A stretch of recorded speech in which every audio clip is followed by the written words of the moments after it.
היי לכולם, בטח אתם מכירים את הדבר המדהים הזה.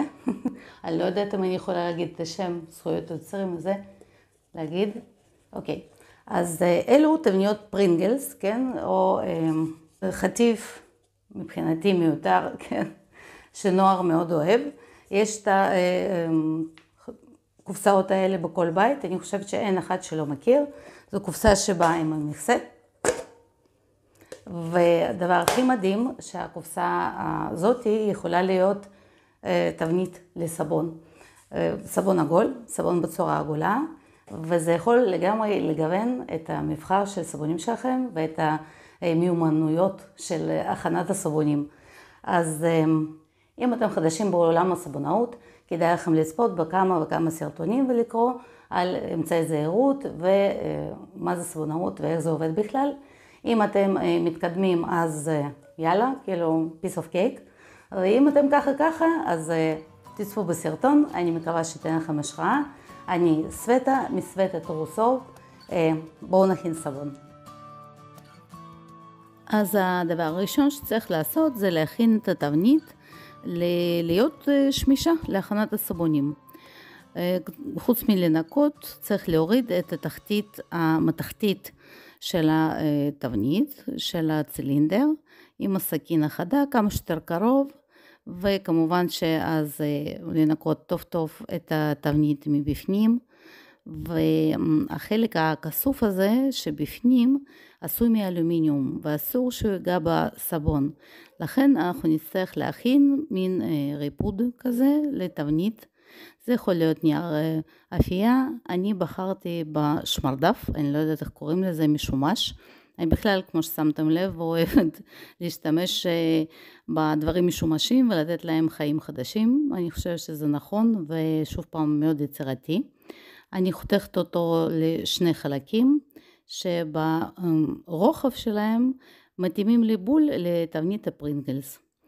אני מוציאה את החלק עם הברזלים, והנה תראו איזה יופי, זה מצוין לי מבחינת האורך של התבנית, ואני החלטתי לשים שתי חתיכות של צלוטייפ בשביל לחזק את העטיפה הזאת, את הריפוד הזה. בינינו זה מיותר לגמרי, אפשר להסתדר גם בלי. עכשיו המכסה יהפוך לתחתית של התבנית, תראו איזה יופי, הכל מתאים פשוט בול. עכשיו צריך לקחת ניילון נצמד או איזושהי חתיכת ניילון אחרת ולהצמיד את התחתית לתבנית עצמה. חייבים לעשות זאת על מנת למנוע נזילה של סבון, כי סבון שאנחנו מוזגים אותו הוא נוזלי ויכול פשוט להישפך מחוץ לתבנית, וגם כשאנחנו נדפוק את התבנית יכול להיות שהסבון פשוט יישפך לנו החוצה מהחלק הזה. אני אשתמש גם בחלק השקוף של השמרדף, הוא מספיק קשר בשביל לא לקרוס פנימה בתוך התבנית, והוא גם מעולה מבחינת הגודל, הרוחב שלו זה בדיוק הגובה של התבנית שלי. עכשיו, איך בודקים כמה נפח נכנס לתוך הצילינדר? עושים גוגל, כותבים נפח של צילינדר במיליליטרים, נכנסים לאיזושהי אפליקציה ראשונה, לאיזשהו אתר ראשון, בדרך כלל צריך להכניס שם אורך של תבנית וקוטר או רדיוס של תבנית, אני מדדתי את הקוטר, וזהו חברים, יש לנו את התשובה, יש לנו נפח שנכנס לתוך התבנית, יש לנו פה כמעט ליטר, שנעגל את זה לקילו של סבון, אחלה, אז אני עושה לפי קילו של סבון את המתכון שלי. אני קודם כל ממיסה את השמנים וחימות קשים במיקרוגל, כרגיל אני לא מחממת אותם לגמרי, אני משאירה את זה על טמפרטורה של 45 מעלות בערך, כי אני לא רוצה להרתיח את השמנים, אני רוצה רק לחמם אותם. מוסיפה שמן זית, שמן אבוקדו, את השמנים הנוזליים שלי שהם בטמפרטורת החדר, שמן קיק, השמנים שהם בטמפרטורת החדר, הנוזליים מורידים את הטמפרטורה של השמנים הקשים. אני מוסיפה קורנפלור, קורנפלור ממצק את הסבון, עושה אותו נעים יותר על האור ושומר על הריח טוב יותר בסבון, ולאותה מטרה אני מוסיפה גם את החימר הלבן ואני מערבבת אותם עם הבלנדר, עם השמן, עוד לפני שאני מוסיפה את הפאזה המימית. עד שאין גושים והכל אחיד לגמרי. עכשיו אני משתמשת במאסטר באצ'ינג שהכנתי לסודה קאוסטית, לינק לסרטון יש לכם עכשיו למעלה. אני שוקלת גם את הפאזה הימית, שזה קפה שחור, מתוך הנוזלים שחסרים לי במתכון. אני חושבת שלסבון קפה שחור הוא מתאים מושלם. עכשיו 38 מעלות טמפרטורת השמנים, 21 מעלות טמפרטורת הפאזה המימית.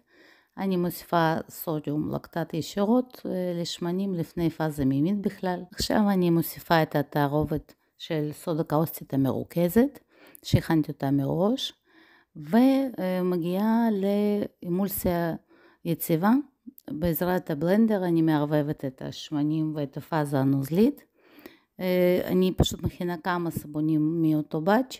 אם הייתי מכינה רק סבון אחד, אז הייתי כבר מוסיפה את הקפה, את הנוזלים שחסרים במתכון. כלומר, יש לי עכשיו פה סבון שחסרים בו מים, כן, הקפה. תמצית הריח שאני מחליטה איתה לבשם את הסבון שלי, של חברה מייפל סטריט קנדל קומפני, נקראת ונילה סנטל ושיאה באטר. צוין שאחוז הוונילין בתמצית 0%. אני לא מאמינה לזה, כי ונילה, השם עצמו אומר על זה שיש פה ונילין, ותהיה דיסקולורציה לסבון. לכן אני אוסיף את התמצית רק לשני חלקים של סבון, שאני רוצה שדיסקולורציה כאילו תשחק לטובתי מבחינת העיצוב, וחלק אחד אני אשאיר בלי תמצית ריח בכלל.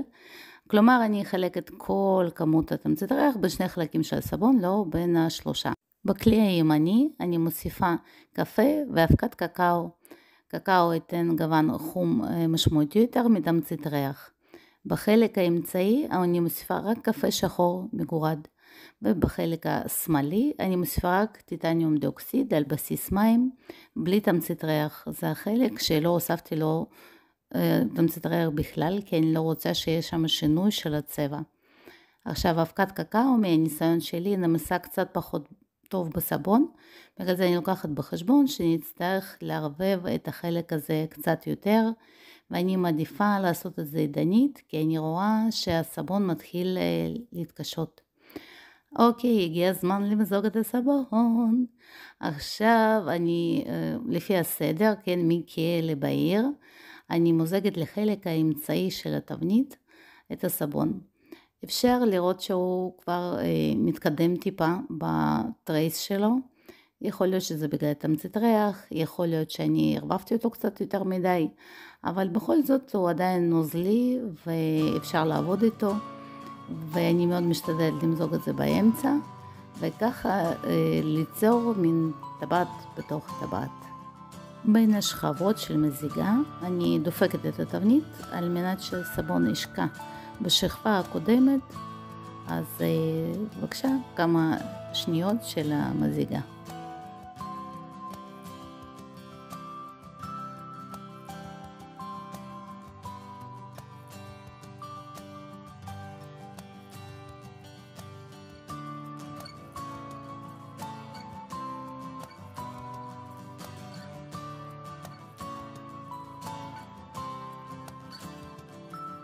אחרי שמילאתי את התבנית של פרינגלס, אני שמה לב שנשאר לי אקסטרה סבון.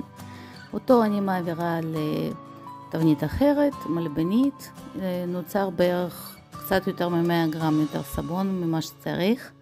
לכן את המתכון ואת הסבון הבא אני אעשה לפי 900 גרם של סבון.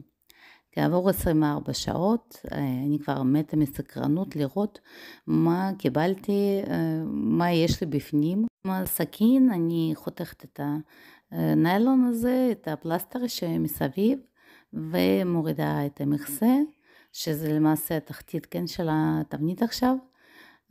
על מנת להוציא את הסבון מספיק איזושהי דחיפה קלה.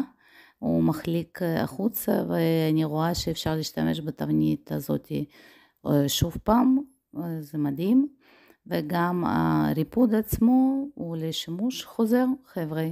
אני חושבת שעליתי פה על פטנט, זה ממש מגניב.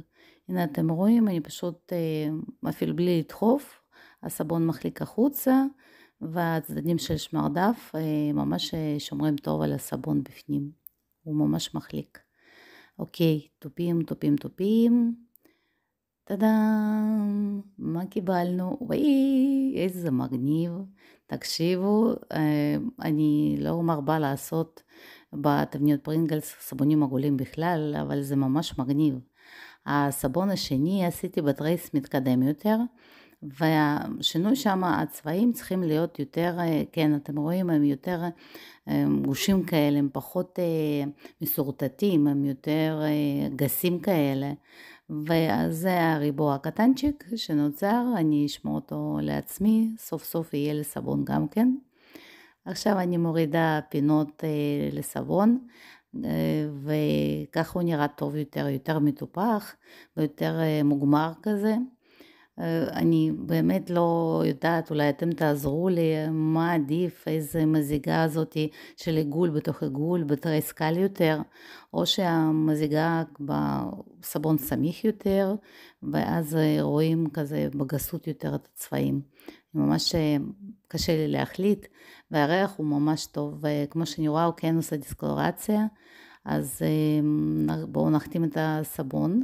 אני לוקחת מפית עם מעט מיקה זהב, אני לוחצת בעדינות על הסבון, ואני מאוד מרוצה מאיך שזה נראה.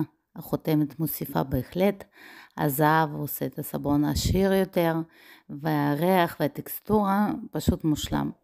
עכשיו הגיע הזמן למתכון לסבון, אני חושבת שבהחלט הגיע הזמן. כמו שאני השתמשתי בסרטון, אפשר להשתמש בסודה קאוסטית שהוכנה מראש, או שלהשתמש ב-85 גרם סודה קאוסטית ו-170 גרם קפה ומים. אז עוד כמה תמונות של החתיכים. תכתבו לי בתגובות מה אתם אוהבים יותר, את הסבון המסורטט או את הסבון הפראי יותר. אתם אוהבים סבונים עגולים או מלבניים. בכל מקרה ניפגש בסרטונים הבאים. ביי ביי.